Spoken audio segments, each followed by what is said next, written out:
Alright, I'm doing a review on my Glock 43, all the stuff I did to it and what I think about it. It's nothing in it. I already looked, but I emptied it out before the video. But here's some of the, well, everything that I did to it. I'll start with the first thing I did to this gun particularly was I put a ghost ink trigger connector in it. That helped the trigger pull. It probably made it a pound lighter maybe or something like that, but I just don't like Glock triggers that much, so I ended up putting a different trigger in anyway. I'll get to that later. But the next thing I did was put the Trijicon HD night sights on there.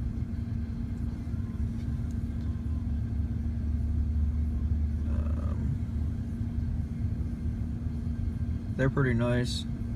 I like them. I usually put them on every Glock. This is probably the last Glock I'll get for a while unless they make something else that I like. But I had the 42 before this. So after the sights,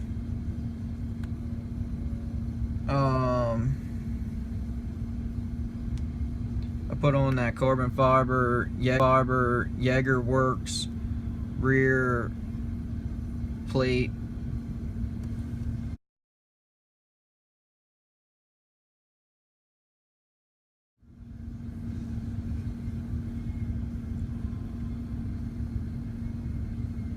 This is pretty much just for looks, but it looks pretty cool. I didn't want to get an aluminum one because I heard they're not very good for whatever's in there. To be against aluminum, it wears something out. I heard you want to stick with like a plastic or polymer or carbon fiber or something like that. And after that, I put the Hyve +1 mag extension on the mags. I have 3 mags for it now. I want to order a couple more of these Hyve +1s. I'm probably just going to put the +1s on all my mags, and then when I go to the range and practice, I'll just get used to it holding 7 +1 in the chamber, 8, instead of each mag being a different number. But these things are pretty nice for the money. I think these are probably the best base pads, base plates for the Glocks. 20 bucks, and they're machined aluminum, and they're really nice looking. The quality is really nice, and you just cut these tabs off the mag after you take the base plate off, and it just snaps in here, and it's real solid. And plus, it doesn't have that post like the Trijicon Tacticals, because if you have that post, it hits. If you have a plug in your grip like that, I also put that in there, it'll hit that and you'll have to drill a hole in there or something so it fits, or it'll push the pin out. It's just a pain with them Trijicon Tactical ones. So the +1's actually the exact same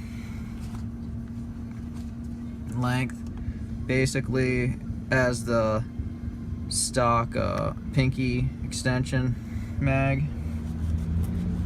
So they could have made it a +1, but I guess they didn't for a reason. Who knows? But the next thing I did was this Hyve mag release. It's pretty nice. It's sticks out a little farther and it's grippier. Has a better texture than the stock one.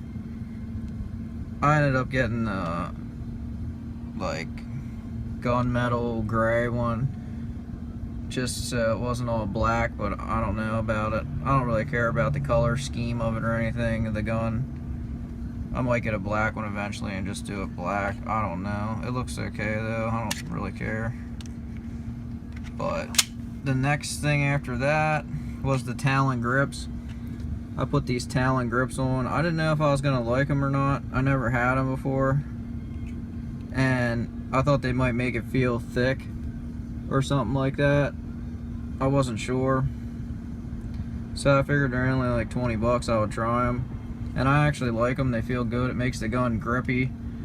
It's like a good texture, but it's not, doesn't feel any bulkier, and plus they're rubbery. If it's in your holster and it's rubbing against you or something, it's actually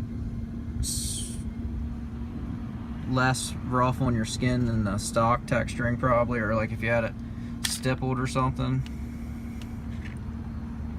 So I actually really like them. I might put them on all my Glocks from now on if I buy any more Glocks.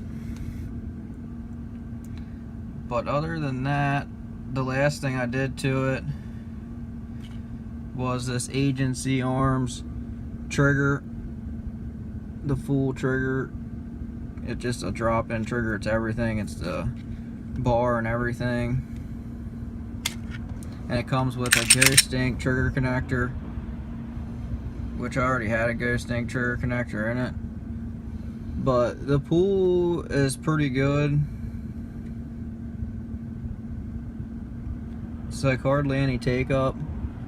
That's it, and you're at the wall right there, and then it breaks right there, and the reset is right there, and if you let off it only comes out that far. So it's pretty nice. It's like a flat trigger, so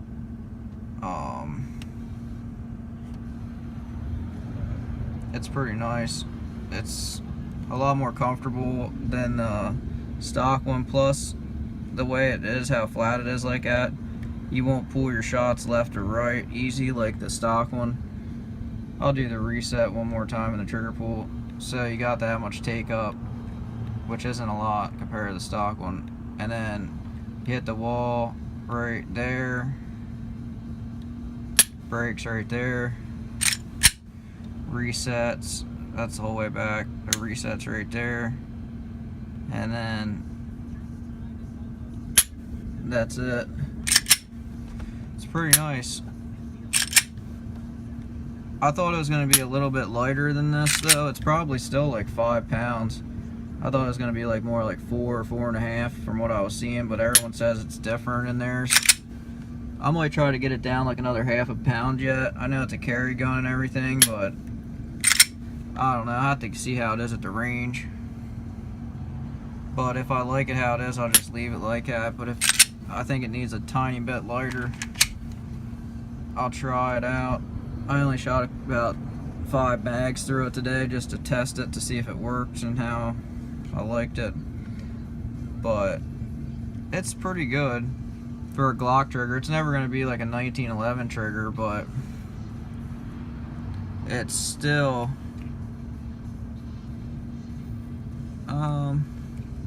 for a Glock trigger, it's about as good as it's going to get, I think.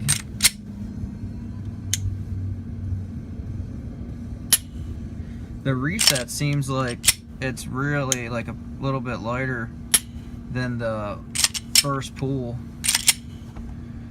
but I never measured it or anything like that, so I'm not probably gonna either. But I just thought I'd go over all the stuff, and this gun actually doesn't have too bad a recoil for a 9mm. It's pretty good carry gun.